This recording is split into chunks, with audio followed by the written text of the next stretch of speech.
સિંધુનગર વિસ્તારમાં આવેલા સ્વામી લીલાસા ભવન ખાતે કેરમ અને ચેસ ટુર્નામેન્ટ યોજાઈ।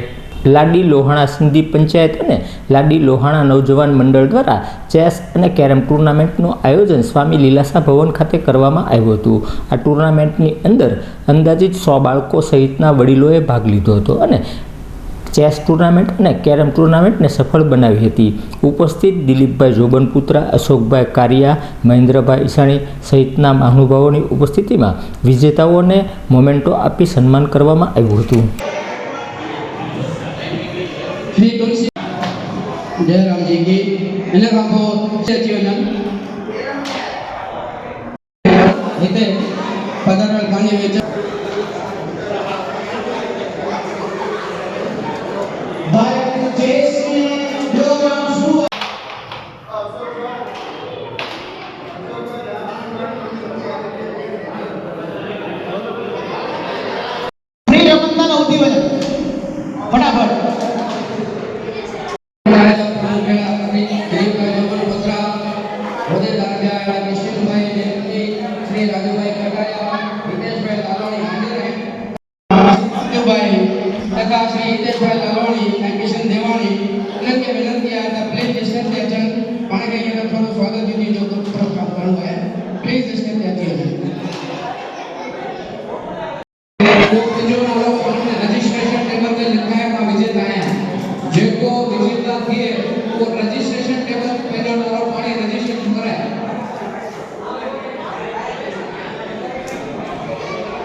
लाड़ी लोहाणा सिंधी पंचायत तेमज नवजवान लाड़ी लोहाणा पंचायतना सभ्योए बाळको माटे चेस अने केरमनुं आयोजन करेल छे, जेमां 101 बाळकोए जे छे प्रतिस्पर्धी तरीके भाग लीधो छे ने आयोजनमां नाना मोटा वडीलो तमाम ट्रस्टीओए पण एमां भाग लीधो छे अने खूब ज सरस मजानुं आयोजन अमारा नवजवान मंडळना प्रमुख श्री अशोकभाई कारिया तेमज मोटी पंचायतना अमारा प्रमुख श्री दिलीपभाई जोबनपुत्राना आयोजन में करवामां आवेल छे, जेमां 100 बाळकोए भाग लीधो छे अने तमामने जे छे भेट स्वरूपे समाजनुं सर्टिफिकेट अमे प्रोत्साहन पूरुं पाडवाना छे, तेमज जीतनार व्यक्ति जे छे चेम्पियन बने छे तेने अमे ट्रॉफीथी प्रोत्साहित करशुं अने रनर्सअप माटे पण ट्रॉफीनुं आयोजन करवामां आवे छे। जयरामजी।